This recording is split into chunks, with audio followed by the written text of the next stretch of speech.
Hello everyone, welcome to Here We Go.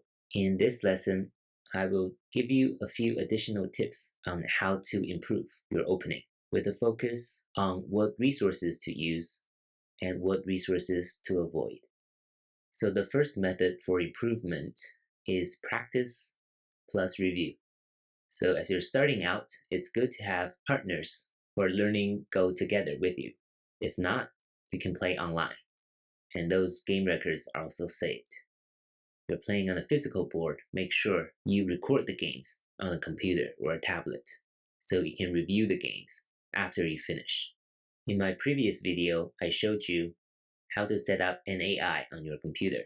So you can give the AI certain patterns, and the AI will tell you what are some of the viable moves. That is a good way to find mistakes. So for beginners, playing whole games might be very fun, but it's important to at least review the first 30 moves of every game you play so you know what went right and what went wrong.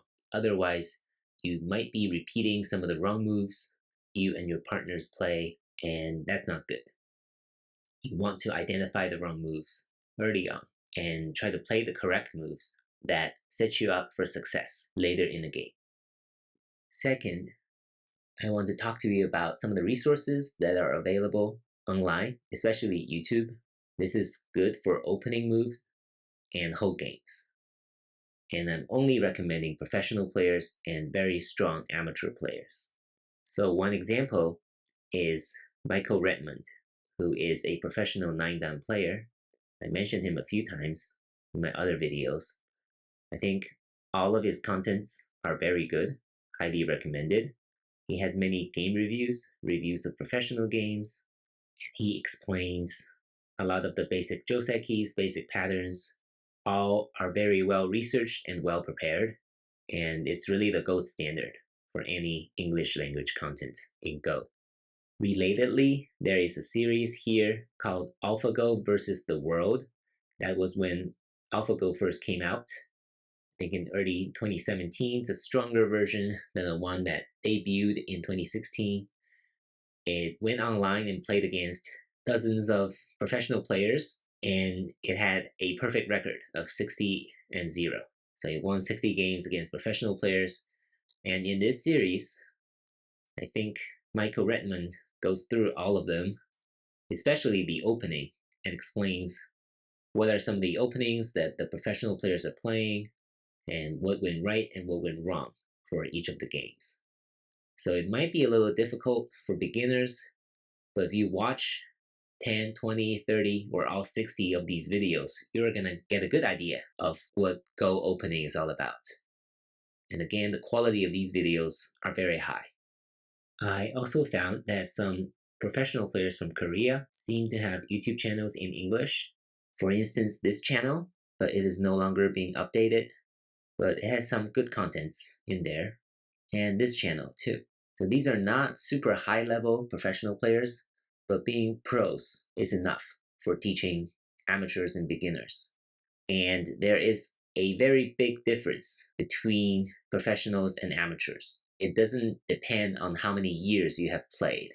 There are younger kids who reach professional level within 10 years, and they're stronger than someone who's played the game in their entire lives. They're only like mediocre amateur players.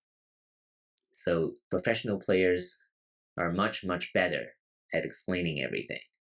So if you're a beginner, your time is limited. Learning with professional players and very strong amateur players is a good investment of your time. Otherwise, it could be a waste of your time, and I will explain that in a second. Third, you can watch game reviews by professional players. So as long as they're professionals or very strong amateur players, it's fine. But professional players, of course, are better. So one example of professional player reviews would be the official American Go Association YouTube channel. It has many videos. These are very long, but I think they have good contents. You can take a look and see if they are for you. So as long as they're reviewed by professional players, they're useful to you. And then lastly, there are some strong amateur players who have YouTube channels in English. These are more rare, but they do exist. One example is Paduk Doctor. He is an amateur 7 dan, so that is basically equivalent to a low-level professional ranking. And he also seems to have good contents, good game reviews, good lessons on his channel. So if they're playing online, they're doing live streams, you have to make sure they're 9 dan on Taijin, or the equivalent. They have to be 9 dan everywhere. They have to be the highest level. They have to be playing among other professional players online in order for them to be really good. And you should avoid lower level amateur game review, especially live streams. I'll talk about why they're bad in a second. And these only apply to opening moves and whole games, because these are more complex. You need a lot of experience, you need a lot of research to produce the good content needed for amateurs and beginners. But for basic patterns, josekis, life and death problems, capture problems, you can learn from anyone you like, as long as they produce good content.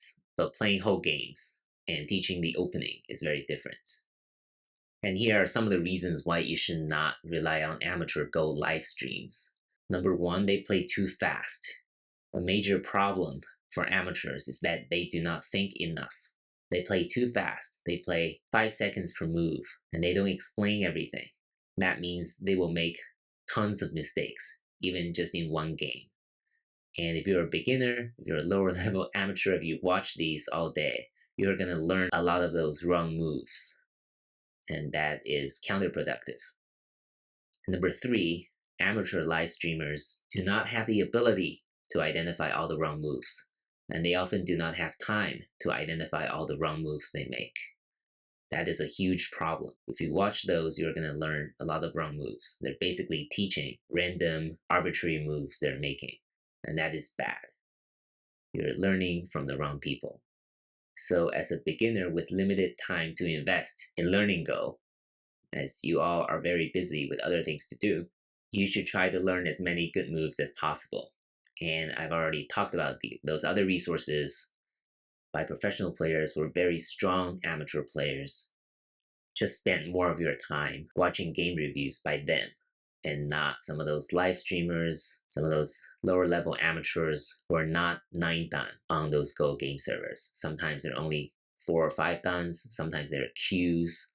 Those are really not for you because they make so many mistakes. So lastly, I would say amateurs, unless those who are super strong who can become pros very easily, amateurs are not qualified to teach via live streams.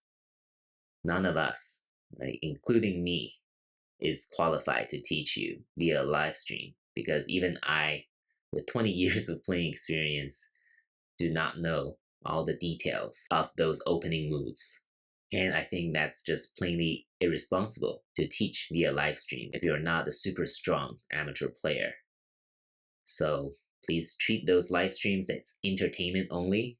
But if you're a beginner who is serious about getting better really fast, you should avoid those contents early on and focus on game reviews by professionals. So for my channel, I will definitely avoid any kind of live stream, but I might be open to doing game reviews by amateurs. But those game reviews will be very slow and will be very well researched if I ever decide to do them. And as always, thank you for your support, and thank you for watching.